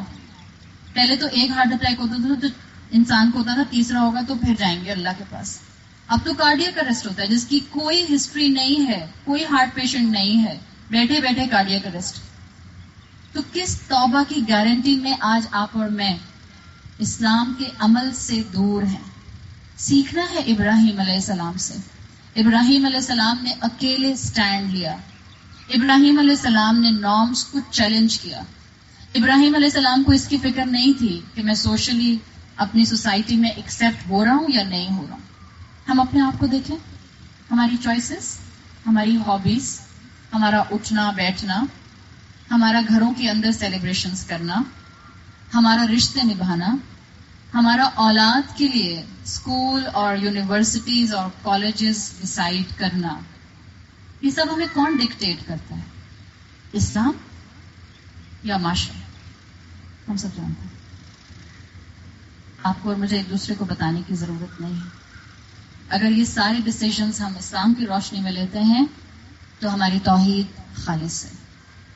اگر ہم یہ سارے ڈیسیژنز لیتے ہوئے زیادہ فوکس دنیا پہ رکھتے ہیں، زیادہ فوکس اپنے بچوں کی دنیاوی کامیابی پر رکھتے ہیں، اس کا مطلب ہے ہماری توحید خالص نہیں ہے. میں یہ نہیں کہہ رہی کہ توحید نہیں ہے، الحمدللہ ہم جیسے تیسے ہی صحیح، ٹوٹے پھوٹے ہی صحیح مسلمان ہیں، لا الہ الا اللہ محمد رسول اللہ کہنے والے ہیں. یہ اللہ کی رحمت ہے کہ ہم اپنے گناہوں والی زندگی کے باوجود رب کا کلام سننے کو تیار ہوتے ہیں. نو ون از پرفیکٹ، ہم میں سے کوئی پرفیکٹ نہیں ہے. ہم 10 مرتبہ نیکی کا ارادہ کرتے ہیں، ہارڈلی 1 مرتبہ کامیاب ہوتے ہیں. It's okay as long as آپ ان میں اسٹرگل کر رہے ہیں، کوشش کر رہے ہیں، ابراہیم علیہ السلام کے راستے پر آنے کے لیے اپنی نعمتوں کو اللہ کے بتائے ہوئے طریقے پر استعمال کر رہے ہیں. اللہ کی رحمت سے امید ہے اللہ ہمیں دنیا اور آخرت میں رسوا نہیں کرے گا انشاءاللہ. But we need to learn the strength from Ibrahim علیہ السلام. اسٹینڈ لینا ہے چاہے ہم جہاں پر بھی ہیں. اور اگر کوئی ایسی جگہ ہے، میں گھر کی بات نہیں کر رہی، ابراہیم علیہ السلام کا سینیریو ڈفرینٹ تھا. ابراہیم علیہ السلام کو جب آگ سے اللہ تعالیٰ نے میراکلسلی صحیح سلامت نکال لیا تو ابراہیم علیہ السلام کے 2 سپورٹرز بنے تھے ان شارٹ. ایک ان کے اپنے بھتیجے لوط علیہ السلام اور ایک انہی کی خاندان کی بیوی سارہ. یہ دونوں اسلام لے آئے تھے، انہوں نے ایمان قبول کر لیا تھا اور توحید کے دائرے میں آ گئے تھے. ابراہیم علیہ السلام نے جب دوبارہ اپنی قوم کو آگ سے نکلنے کے بعد پریچنگ کی کوشش کی تو قوم نے صاف انکار کر دیا. اس موقع پر ابراہیم علیہ السلام نے اپنا وہ علاقہ چھوڑ دیا تھا. تاریخ بتاتی ہے کہ یہ پہلی ریلیجیس مائگریشن تھی جس کو ابراہیم علیہ السلام نے کیا تھا اللہ کی عبادت کے لیے، کیونکہ وہاں پر اس علاقے میں وہ اللہ کی عبادت نہیں کر پا رہے تھے تو اپنی ریلیجیس فریڈم کے لیے انہوں نے اس جگہ کو چھوڑ دیا. ان تینوں نے ایک ساتھ ہجرت کی تھی، بی بی سارہ نے، حضرت لوط نے اور حضرت ابراہیم علیہ السلام نے. ریلیجیس فریڈم کے لیے انہوں نے وہ جگہ چھوڑی. اس لیے میں نے بھی آپ سے کہا تھا میں گھروں کی بات نہیں کر رہی. آپ کو اور میرا جہاد، آپ کی اور میری ہجرت ان تمام چیزوں سے ہوگی جو دین کے خلاف ہیں. ہم اپنے گھروں میں رہیں گے، اپنے رشتوں کے درمیان میں رہیں گے، اپنے گھر والوں کے ساتھ ہی رہیں گے اسی چھت کے نیچے، لیکن ہم کسی گناہ کے کام میں اپنی پارٹیسپیشن نہیں دیں گے. ہم کسی ایسی سیلیبریشن میں اپنا حصہ نہیں ڈالیں گے جس کا تعلق اسلام کے اگینسٹ بنتا ہوگا. یہ ہے ابراہیم علیہ السلام کی لیگیسی کو پورا کرنا. اور جب ابراہیم علیہ السلام اللہ پر توکل کر کے نکلے تو اللہ نے بھی ان کو خوب نوازا. ابراہیم علیہ السلام کی اگر آپ کہانی پڑھیں تو بی بی سارہ کے لیے آتا ہے کہ بہت خوبصورت تھیں. اور جب یہ لوگ مصر میں جا کر آباد ہوئے تو جو وہاں کا بادشاہ تھا اس نے غلط نگاہ ڈالنے کی کوشش کی تھی بی بی سارہ پر، لیکن روایات بتاتی ہیں کہ 3 مرتبہ اس نے کوشش کی، تینوں مرتبہ کمپلیٹلی پیرالائزڈ ہو گیا اور ہر مرتبہ بی بی سارہ دعا کرتی تھی تو ٹھیک ہو جاتا تھا. بی بی سارہ کا بھی یہ اللہ پر توکل تھا کہ اللہ نے ان کی حفاظت کی، اور یہ مائٹی کنگ تھا. تو ایک چیز جو ابراہیم علیہ السلام کی زندگی سے آپ کو کانسٹنٹلی ملتی ہے وہ یہ کہ اگر آپ اللہ کے راستے میں فرما برداری کا راستہ ایڈاپٹ کرنے کے لیے آگے بڑھتے ہیں، چاہے آپ اکیلے ہیں، ادب کا دائرہ آپ ہاتھ سے نہیں چھوڑتے، اخلاق کا دائرہ آپ ہاتھ سے نہیں چھوڑتے، اور اپنے گھر والوں کے درمیان میں رہتے ہوئے آپ گناہوں سے اور ان اسلامک ریچول سے اپنے آپ کو دور کر لیتے ہیں تو اللہ کی مدد آتی ہے، چاہے آپ کے مقابلے میں مائٹی کنگ کیوں نہ ہو. ابراہیم علیہ السلام کی اگر آپ کہانی پڑھیں تو بی بی سارہ کے لیے آتا ہے کہ بہت خوبصورت تھیں. اور جب یہ لوگ مصر میں جا کر آباد ہوئے تو جو وہاں کا بادشاہ تھا اس نے غلط نگاہ ڈالنے کی کوشش کی تھی بی بی سارہ پر، لیکن روایات بتاتی ہیں کہ 3 مرتبہ اس نے کوشش کی، تینوں مرتبہ کمپلیٹلی پیرالائزڈ ہو گیا اور ہر مرتبہ بی بی سارہ دعا کرتی تھی تو ٹھیک ہو جاتا تھا. بی بی سارہ کا بھی یہ اللہ پر توکل تھا کہ اللہ نے ان کی حفاظت کی، اور یہ مائٹی کنگ تھا. تو ایک چیز جو ابراہیم علیہ السلام کی زندگی سے آپ کو کانسٹنٹلی ملتی ہے وہ یہ کہ اگر آپ اللہ کے راستے میں فرما برداری کا راستہ ایڈاپٹ کرنے کے لیے آگے بڑھتے ہیں، چاہے آپ اکیلے ہیں، ادب کا دائرہ آپ ہاتھ سے نہیں چھوڑتے، اخلاق کا دائرہ آپ ہاتھ سے نہیں چھوڑتے، اور اپنے گھر والوں کے درمیان میں رہتے ہوئے آپ گناہوں سے اور ان اسلامک ریچول سے اپنے آپ کو دور کر لیتے ہیں، تو اللہ کی مدد آتی ہے. چاہے آپ کے مقابلے میں مائٹی کنگ کیوں نہ ہو، اللہ مدد بھیجتا ہے. تو یہ وہ مختلف اینگلز ہیں جو ہمیں ابراہیم علیہ السلام کی زندگی سے ملتے ہیں. ان کو اڈاپٹ کیجئے، اپنی عقل کو اللہ کے راستے میں استعمال کیجئے، اپنی عقل کو دین کی کنوکشن کو بڑھانے کے لیے استعمال کیجئے.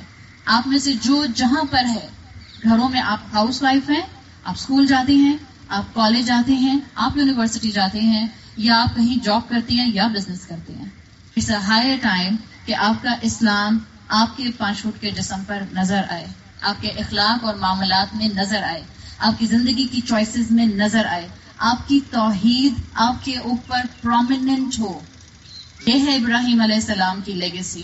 اور جو ابراہیم علیہ السلام کی اس لیگیسی کو اڈاپٹ کرنا چاہتا ہے، اس کے لیے اسپرچل پوائنٹ جو ہمیں مختلف احادیث کے ہی ریفرنسز سے ملتے ہیں کہ ہم اپنے ان ذی الحجہ کے شروع کے 10 دنوں کو کس طرح سے میکسیمائز کر سکتے ہیں. مختلف عبادات آپ کو ملتے ہیں کہ آپ کس طرح سے اس کو بڑھا سکتے ہیں. اس میں آسان سا طریقہ کیا ہے کہ آپ اپنے آپ کو ابھی سے پریپیئر کیجئے. پروبیبلی آج اگر چاند نظر آ جاتا ہے تو کل انشاءاللہ پہلی ذی الحجہ جو ہے وہ ہوگی. کچھ پوائنٹس میں آپ کو دے دیتی ہوں، اس میں سے جو آپ اڈاپٹ کرنا چاہیں وہ کر سکتی ہیں. سب کر لیتی ہیں الحمدللہ، لیکن یاد رکھیے گا یہ پوائنٹس اس نیت سے اڈاپٹ کیجیے گا کہ میں ان 9 دنوں کے اندر، ان 10 دنوں کے اندر یہ عبادات کروں گی. اللہ تعالیٰ آپ کی مدد سے مجھے ان عبادات کے ذریعے وہ اسٹرینتھ دیجیے گا کہ باقی 11 مہینے میں ان انٹلیکچوئل کیپیسٹیز میں اپنے آپ کو گرو کر سکوں جو ابراہیم علیہ السلام اب ایز اے لیگیسی ہمارے لیے چھوڑ کر گئے ہیں.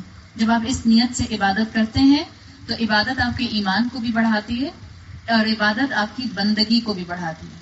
بندگی کیا ہوتی ہے کہ انسان دنیاوی کام کر رہا ہوتا ہے بظاہر، لیکن وہ بھی عبادت بن جاتے ہیں جب وہ اللہ کی مرضی کے ساتھ کرتا ہے. کہنے کو بچہ یونیورسٹی گیا اور آپ کے ہسبینڈ اپنی فیکٹری میں گئے، لیکن وہ دونوں کانسٹنٹلی حالت عبادت میں رہتے ہیں جب وہ اپنا ہر لمحہ اللہ کی بتائی ہوئی نعمتوں کے مطابق گزارتے ہیں، شریعت کے مطابق گزارتے ہیں، دین اسلام کے مطابق گزارتے ہیں. تو ہم کس طرح سے اسپرچل پاور، اسپرچولی اسٹرینتھ اپنے اندر لا سکتے ہیں؟ ایک سمپل عمل جو کہ ہمیں جنرلی اسلام میں ملتا ہے وہ ہے روزے کی عبادت کا. روزہ رمضان کا اپنی جگہ اہمیت رکھتا ہے، لیکن جو نفلی روزے ہیں اس کا اپنا مقام ہے. جو آپ صلی اللہ علیہ وسلم سے ہمیں حدیث قدسی ملتی ہے جس میں اللہ تعالیٰ نے فرمایا الصوم لی وانا اجزی بہ. یہ صرف رمضان کے روزوں کے لیے نہیں آتی، اس کے لیے محدثین کہتے ہیں کہ یہ ہر دن کے روزے کے لیے ہو سکتی ہے، چاہے وہ فرض روزہ ہو، چاہے وہ آپ نے فرض روزے کی قضا کے طور پر رکھا ہو، چاہے وہ آپ کا کوئی نفلی روزہ ہو. جس وقت بھی آپ روزہ رکھتے ہیں تو روزے کا اجر اللہ نے محفوظ رکھا ہے. اللہ روزے کا وہ اجر دے گا جو بندے کو آخرت میں خوش کر دے گا. اسی لیے اللہ تعالیٰ نے حدیث قدسی میں کہا ہے الصوم لی، روزہ میرے لیے ہے، وانا اجزی بہ، اور میں ہی اس کی جزا دوں گا. تو سب سے بہترین عبادت ہے پہلی ذی الحج سے لے کر 9 ذی الحجہ تک روزے رکھنا. یہاں ایک بات یاد رکھیے گا، اگر آپ یہ چاہتے ہیں کہ آپ اپنا رمضان کا قضا روزہ رکھیں تو قضا روزے کے ساتھ نفلی روزے کی نیت کرنے کی ضرورت نہیں. اگر آپ ان دنوں میں رکھیں گی، اللہ غفور اور رحیم ہے، اللہ چاہے گا انشاءاللہ آپ کو جو ریوارڈ بڑھا کر دینا چاہے گا وہ دے دے گا. لیکن جب ہم کوئی روزہ اس نیت سے رکھتے ہیں کہ یہ میرا قضا ہے، تو قضا روزے کی انٹینشن صرف قضا روزے کی ہوتی ہے. ان دنوں میں کوئی رکھنا چاہے تو رکھ سکتا ہے. اور اگر آپ انہی 9 دنوں کے روزے رکھتی ہیں تو اس کے لیے آپ کے پاس انسینٹیو کیا ہے؟ نمبر 1 انسینٹیو، آپ صلی اللہ علیہ وسلم نے، ابو داؤد کی حدیث آتی ہے کہ آپ نے ذی الحجہ کے ان 9 دنوں میں روزے رکھے. صحیح مسلم کی حدیث آتی ہے، آپ صلی اللہ علیہ وسلم نے فرمایا، جو حدیث کا مفہوم ہے کہ یوم عرفہ کا روزہ جو 9 ذی الحج کا روزہ ہوتا ہے وہ انسان کے 2 سال کے گناہوں کا کفارہ بن جاتا ہے. یعنی جو پچھلے سال تک گزرا ہوا، پچھلے ذی الحجہ کے مہینے تک چلے جائیے، جتنے ہمارے گناہ ہوئے ہوں گے، کون سے گناہ؟ کبیرہ یا صغیرہ؟ صغیرہ اونلی، ناٹ کبیرہ، ٹھیک ہے؟ جتنے ہمارے صغیرہ گناہ ہوئے ہوں گے پچھلے ذی الحجہ کے سال سے لے کر اس ذی الحجہ کے مہینے تک کے، اللہ ان سب کو اپنی رحمت سے معاف فرما دے گا. وہ کفارہ بن جائے گا انشاءاللہ یوم عرفہ کا روزہ، پلس آنے والے اگلے سال تک کے اگر ہمارے کوئی صغیرہ گناہ ہونے ہوں گے تو انشاءاللہ یوم عرفہ کا روزہ ان کے لیے بھی کفارہ بن جائے گا. ایک انسینٹیو کیا ہے؟ یوم عرفہ کا روزہ. اگر کوئی 9 روزے پورے نہیں رکھتا تو میکسیمم کوشش کرے کہ 9 ذی الحجہ کو روزہ ضرور رکھے کہ وہ 2 سال کے گناہوں کا کفارہ بن جاتا ہے. دوسری بات، آپ صلی اللہ علیہ وسلم نے 9 دنوں میں روزے رکھے ہیں، ابو داؤد کی حدیث آتی ہے.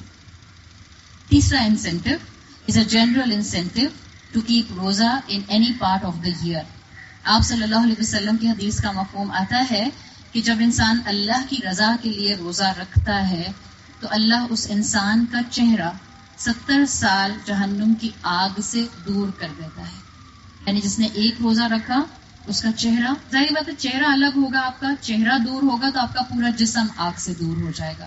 تو دس از این انالوجی ان حدیث کہ جو شخص اللہ کی رضا کے لیے، نفلی روزے کی بات ہو رہی ہے، یہ فرض روزے کی بات نہیں ہو رہی. جو شخص اللہ کی رضا کے لیے ایک دن کا روزہ رکھتا ہے، یومن کا لفظ آتا ہے، ایک دن کا روزہ رکھتا ہے، اللہ اس شخص کے چہرے کو 70 سال جہنم کی آگ سے دور کر دیتا ہے. تو ہمارے پاس انسینٹیو ہے، ہم ان 9 دنوں میں روزہ رکھیں. یو کین ملٹیپلائی انشاءاللہ وہ سال کتنے بنیں گے؟ 70 ملٹیپلائی بائی 9. تو ہمارے پاس ایک انسینٹیو ہے، اللہ نے صحت دی ہے، ہمت دی ہے، کوشش کیجیے، ارادہ کیجیے اور ان 9 دنوں میں روزے رکھیے. ایک سوال جو اکثر پوچھا جاتا ہے کہ ہم 9 ذی الحجہ اپنی پاکستان کے حساب سے دیکھیں یا ہم سعودی عرب کے حساب سے دیکھیں. ہم مغرب کی نماز سعودی عرب کے سن سیٹ کے حساب سے پڑھتی ہیں یا پاکستان کراچی کے سن سیٹ کے حساب سے؟ ہم تو اپنی مغرب کی نماز پاکستان میں بھی ایک ساتھ نہیں پڑھتے کہ جو لاہور کا سن سیٹ ہے ہم اس حساب سے یہاں نماز پڑھیں. سو دس از اے جنرل رول امت کے اندر جو اپلائی کرتا ہے. آپ جس ملک میں، جس علاقے میں موجود ہیں، آپ اپنا چاند کا سیٹ اپ فالو کریں گے. مثال کے طور پر میں آپ کو ایک انالوجی بتاتی ہوں. ایک ملک کے اندر پہلی ذی الحج پہلے آ جاتی ہے اور سعودی عرب میں اگلے دن شروع ہوتا ہے. یعنی اگر مثال کے طور پر ایک ملک میں میں ہوں، چلیں پاکستان میں پہلی ذی الحج جو تھی وہ سعودی عرب سے ایک دن پہلے ہو گئی. اب جس دن مثال کے طور پر سعودی عرب میں 9 ذی الحجہ ہوگی، ایک دن بعد وہاں پر کیلنڈر شروع ہوا ہے، جس دن سعودی عرب میں 9 ذی الحج یوم عرفہ ہوگا، پاکستان میں اس دن کیا ہوگا؟ 10، یعنی کہ عید. روزہ رکھ سکتے ہیں؟ نہیں رکھ سکتے. ٹھیک ہے. اب اس کے اپوزٹ ایک سچویشن جیسی کہ ابھی بن رہی ہے. سعودی عرب میں پہلے آ گیا فرسٹ ذی الحجہ، پاکستان میں بعد میں آتا ہے. یعنی جب 9 ذی الحجہ سعودی عرب میں ہوگا تو ہماری ہوگی 8 تاریخ. اگر تو آپ 9 دن کنزیکٹو رکھ رہی ہیں الحمدللہ تو وہ آپ کا آٹومیٹک اس میں کور ہو جائے گا. اگر کسی انسان نے ارادہ کیا ہے کہ وہ صرف 9 ذی الحجہ کا ہی رکھنا چاہ رہا ہے تو پھر ایک کی جگہ 2 رکھ لیجئے. یہ ہمارے دین کی وسعت ہے. اور کسی کو بس یہ لگتا ہے کہ میری صحت اجازت نہیں دیتی کہ میں ان 9 دنوں میں پورے روزے رکھوں، صرف ایک روزہ رکھ سکتی ہوں، تو آپ جس ملک کا حصہ ہیں اس کے کیلنڈر کے حساب سے 9 ذی الحج کا روزہ رکھ لیجئے. اللہ غفور اور رحیم ہے. اللہ اپنے بندوں کی اطاعت چاہتا ہے، سبمیشن چاہتا ہے. اللہ ہماری ولنگنس دیکھتا ہے کہ ہم کتنا اس سے محبت کا اظہار کرنا چاہتے ہیں. تو ایک عبادت اسپرچولیٹی گین کرنے کے لیے یہ ہے کہ ہم ان 9 دنوں میں روزہ رکھنے کی کوشش کریں. دوسری بہترین عبادت جو ذی الحجہ کے ان 10 دنوں کے اندر آتی ہے وہ ہے کثرت کے ساتھ تسبیح کرنا، تحلیل لا الہ الا اللہ کہنا، تحمید الحمدللہ کہنا، تکبیر اللہ اکبر کہنا. ان 10 دنوں کا بہترین ذکر تکبیر ہے. جتنا ہو سکے اللہ اکبر لا الہ الا اللہ واللہ اکبر اللہ اکبر وللہ الحمد. چلتے پھرتے جب یاد آ جائے، جب ذہن میں آ جائے پڑھنا شروع کر دیجئے. سر پر دوپٹہ نہیں ہے تب بھی پڑھ سکتے ہیں، وضو نہیں ہے تب بھی پڑھ سکتے ہیں. جتنا ہو سکے کثرت کے ساتھ اس تکبیر کو ان 10 دنوں کے اندر اپنی زبان کے اوپر کنٹینیوٹی سے رکھیے. تیسری چیز جو آپ ان 10 دنوں میں انشاءاللہ اڈاپٹ کر سکتے ہیں وہ ہے قیام اللیل، تہجد. قیام اللیل، تہجد، تراویح، یہ سب ایک ہی ٹرمز ہیں. تراویح کا لفظ جو ہے وہ آپ صرف رمضان کے لیے اسپیسیفک دیکھتے ہیں، باقی پورا سال آپ قیام اللیل کہتی ہیں یا تہجد کہتی ہیں، ایک ہی بات ہے. ابھی رمضان میں ہم جو تراویح پڑھ رہے تھے وہ ہماری تہجد کا ہی ایکولنٹ تھا. جیسے رمضان ختم ہوتے ہیں آپ دیکھیں ہماری عشاء کی نماز کتنی چھوٹی ہو جاتی ہے. زیادہ تر لوگوں کی عشاء کی نماز چھوٹی ہو جاتی ہے جو لوگ رمضان میں تراویح پڑھ رہے ہوتے ہیں. تو اللہ تعالیٰ نے ہمیں یہ 10 دن دیے ہیں. اگر آپ پورا سال جنرلی تہجد نہیں پڑھتے، دس از این انسینٹیو. یا تو ان 10 دنوں کو مائل سٹون بنائیے کہ آئندہ سے میں تہجد اپنی زندگی میں کوشش کروں گی کہ میں پڑھوں. نہیں اگر ممکن ہے تو کم سے کم ان 10 دنوں میں تہجد کا اہتمام کیجیے، اس لیے کہ ان دنوں کی عبادت بہت اہم ہے. منیمم 2 رکعت پڑھے جا سکتے ہیں، میکسیمم آپ 8 بھی پڑھ سکتی ہیں. اور آپ صلی اللہ علیہ وسلم کی حدیث کے مطابق جو بخاری میں آتی ہے، جب ایک شخص نے آپ صلی اللہ علیہ وسلم سے تہجد کی نماز اس کی رکعت کے بارے میں پوچھا تو آپ نے اس کو ان لمیٹڈ رکھا، المثنا المثنا المثنا اینڈ ان لمیٹڈ، جو جتنی پڑھنا چاہے. تو جو ہم آپ صلی اللہ علیہ وسلم کے ایک عمل سے دیکھتے ہیں وہ آتا ہے آپ کو نمبر 8 کا، 8 رکعت کا. لیکن جو زیادہ پڑھتا ہے وہ بھی پڑھ سکتا ہے. بخاری کی حدیث کا میں نے آپ کو ریفرنس دے دیا. تو ان 10 دنوں میں کوشش کیجئے کہ آپ تہجد پڑھیں. یاد رکھیے تہجد کی دعا عام دنوں میں بھی اللہ تعالیٰ قبول فرماتے ہیں.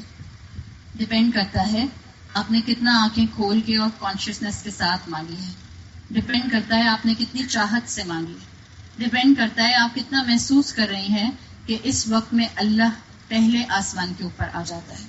اگر کوئی بھی زندگی میں حاجت ہے، کوئی بھی خواہش ہے، کوئی بھی ایسی چیز ہے جو آپ ڈیسپریٹلی مانگ رہی ہیں اور آپ کو لگتا ہے کہ آپ کی دعا قبول نہیں ہو رہی ہے، تو تہجد کے وقت اٹھیے. زیادہ تر مائیں اولاد کے لیے گڑ گڑا کر ہدایت مانگتی ہیں، سیدھا راستہ مانگتی ہیں، ان کی حفاظت مانگتی ہیں، ان کی صحت مانگتی ہیں، ان کی خوشیاں مانگتی ہیں. سو the best time is to wake up at تہجد، اور پھر جو آپ نے اللہ سے مانگنا ہے وہ مانگیے. اپنے پاس کیلنڈر دیکھ لیجئے، جو آپ کا صبح صادق کا ٹائم آتا ہے اس سے 20 منٹ پہلے اٹھ جائیں. اگر تو آپ روزہ رکھ رہی ہیں تو آپ اور پہلے اٹھ جائیں گی.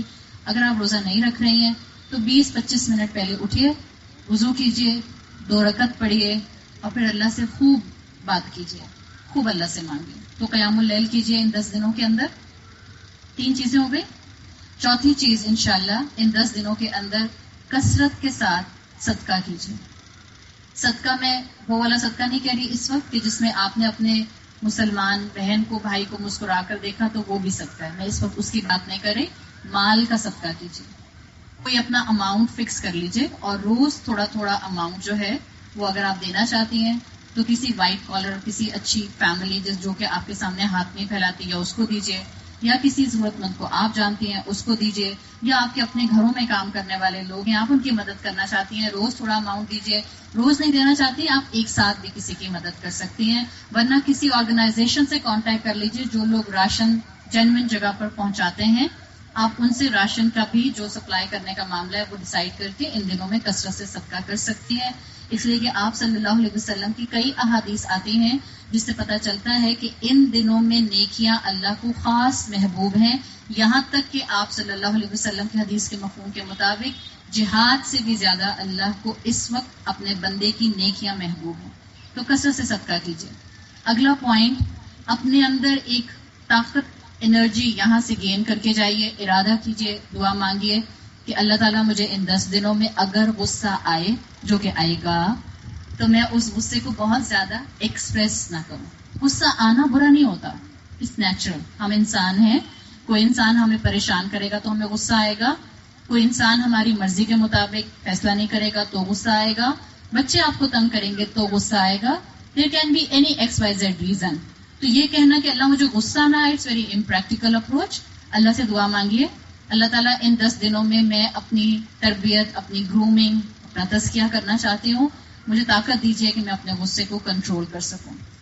اگلی نیکی جو کہ بہت بڑی نیکی ہے، آپ کے خاندان میں، آپ کے گھر میں بزرگ ہیں، ماں باپ ہیں، ساس سسر ہیں. اچھا، ساس سسر کے لیے بات ذہن میں رکھیں اور ماں باپ کے لیے. اب ٹائم ایسا ہے نا، اماں جو ہیں وہ بہن لگتی ہیں اور ساس جو ہیں وہ فرینڈ لگتی ہیں. اس لیے کہ وہ عمر میں ایک دم سے جو ہے وہ بڑھاپا نظر نہیں آتا ہے. تو ضروری نہیں آپ کہیں میری ساس تو بالکل میری جیسی ہی لگتی ہیں، اب میں کیا ان کی خدمت کروں اور کیا ان کو چائے اور ناشتے بنا بنا کر دوں. Nothing like it. رتبے کی بات ہے، مقام کی بات ہے. اگر آپ کے گھر میں بزرگ ہیں، ماں باپ ہیں، ساس سسر ہیں، ان 10 دنوں میں تھوڑی ان کی زیادہ خدمت کیجیے، تھوڑا زیادہ ان کے پاس جو ہے جا کر بیٹھ جائیے، تھوڑا زیادہ ان سے بات کیجیے. ظاہری بات ہے باتیں کرنے میں ہم یہ بات نہیں کریں کہ وہ فیملی گاسپس اور فیملی پالیٹکس شروع ہو جائے.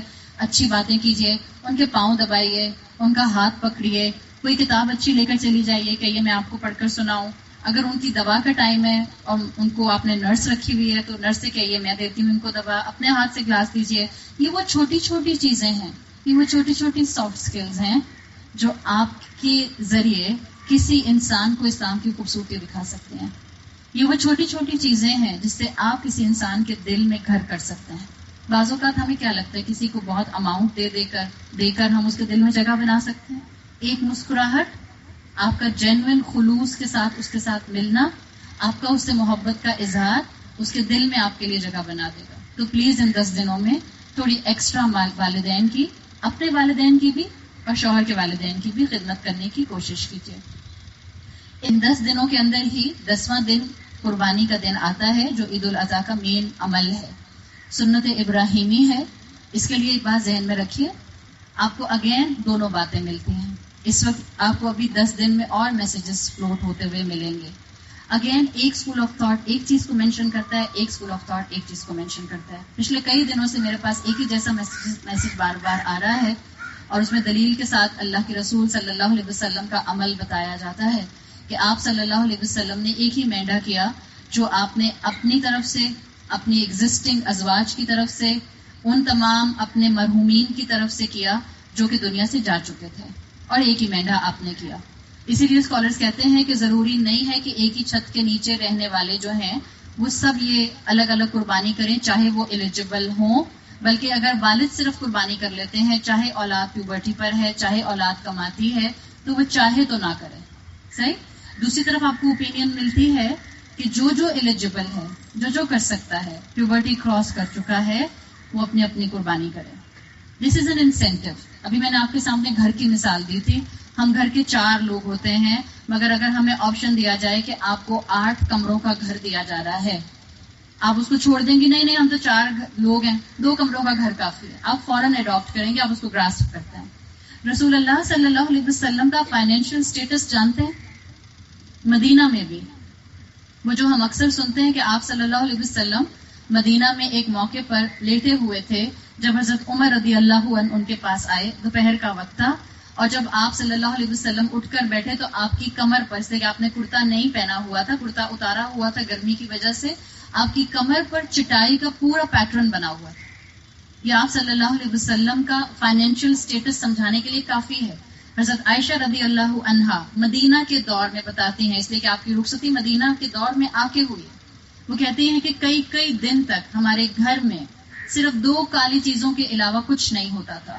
کالی چیزوں میں ایک کھجور اور دوسرا پانی فلٹر نہیں ہوتا تھا، صحرا تھا، تو جتنی امپیورٹیز آتی تھی سب ساتھ پیا کرتے تھے. تو وہ کہتی ہیں کہ ہمارے گھر میں 2 کالی چیزوں کے علاوہ کھانے کے لیے کوئی چیز نہیں ہوتی تھی، صرف پانی اور کھجور ہوتا تھا.